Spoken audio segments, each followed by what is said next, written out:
Avuxeni guys and welcome back to another episode of Rienzo Randlovu with me, Chaya Zangwa Mashele. So today we'll be doing a lot of transplanting. So without wasting any time, let's get straight into it.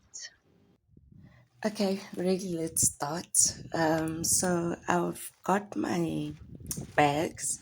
Remember I did tell you in the previous video when we were starting the seedlings that because of my soil quality, I'm going to be starting my seedlings in a completely different way because usually at this point I would be transplanting them straight into the soil, but I want them to get a bit more stronger before I do that. So what I'll be doing is instead of transplanting them straight into the soil, I'll be transplanting them into these canvas bags so that they have a bit more space but still have the same soil composition. So I'm using normal canvas bags that we use for groceries when you go shopping. These have also gotten a new name, especially if you are keeping up with the current news, and then you'll know that in the ad hoc committee we did get a new name for them, which is the money bag, according to Mr. Ketmalala. So yeah, I'll be transplanting them into the money bag. I'm starting off with my seedlings. That is the basil that we'll be starting off with. I'm just going to gently try tug it out of the chloroform cup. So at this stage, you really just need to make sure that you do have enough time and you have enabled your patience switch, because you need to be extremely gentle when doing this. The seedlings are still very small and you don't want to damage them by yanking them too hard or pulling them apart and damaging some of them in the process. So, another pro tip at this point would be for you to ensure that the little section with the soil and the roots is completely moist before you try to separate them. So I will be trying to get one seedling to go in each separate individual little hole that I'm making now.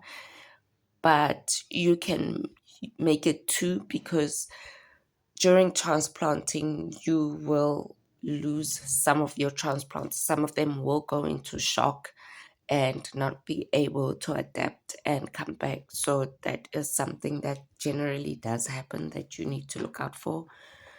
But I'm hoping for a good success rate. I always plant with a positive attitude.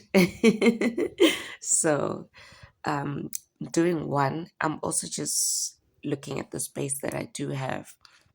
So I'm going to do one, unless there are two that are too tangled together for me to pull apart, and then I'll plant them in twos, but I'll be aiming for one.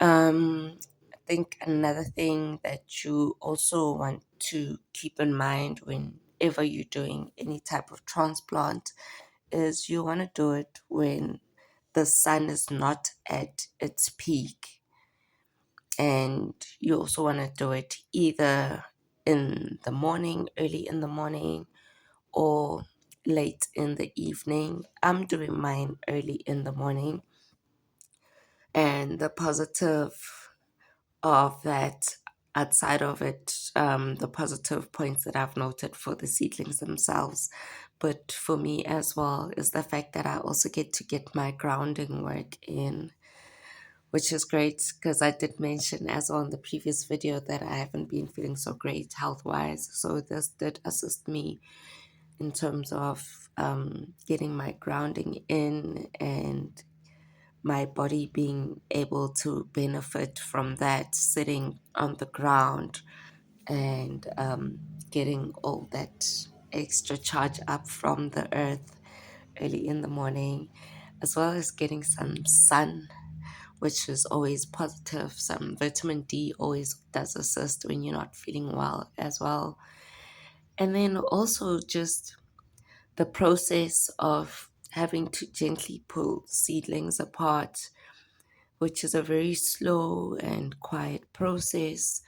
So, being able to do that as well is some great meditation work for me.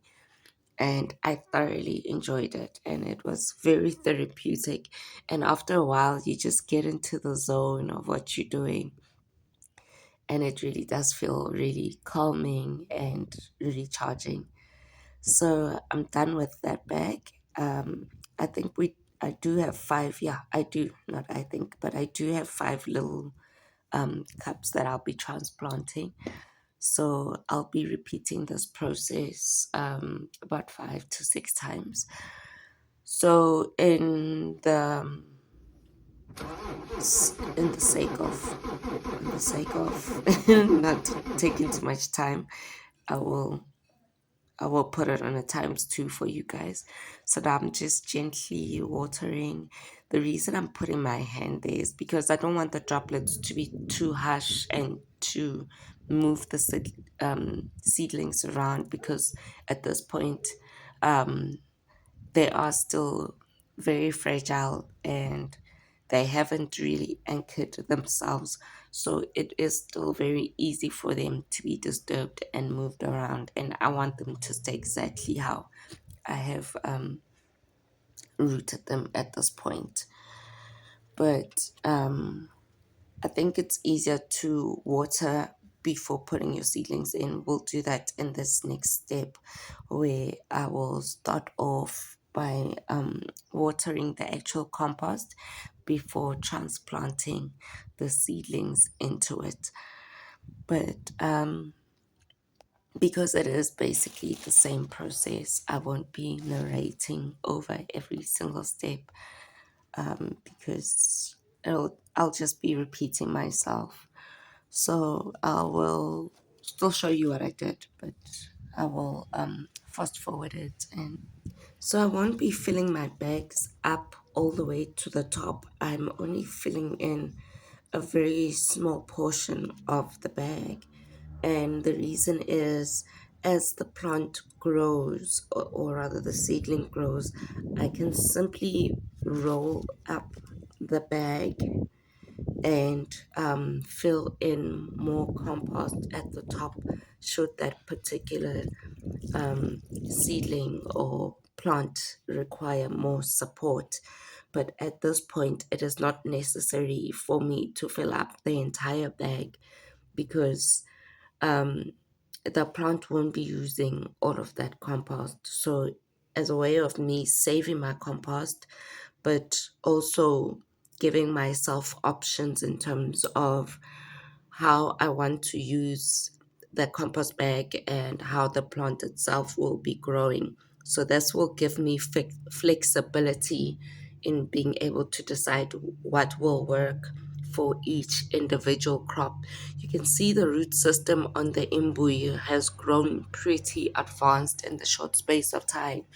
So imbuya is definitely a fast grower, and because of how advanced the root system is on this particular crop, I'm going to need to be extra gentle because it is literally tangled around each other. So I'm going to make sure that it is moist going in, and then we'll be repeating the same process. So, in the sake of saving my my voice, which I'm still recovering from my cold, so I know it does sound a bit weird as well. So yeah, but I think I have pointed out all the things that are essential, and then I'll obviously write in or caption in anything else that I do pick up that I may have not mentioned. I hope you do enjoy the video.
Okay, so that is the transplanting of the seedlings done for those five.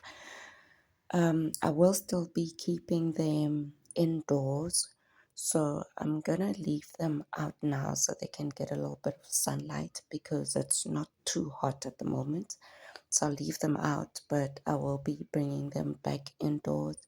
So I'll be doing this until they are fully acclimatized to being outside, as well as soon as they are actually matured enough to be outside. So I'll be moving them in between being indoors and outside until that point.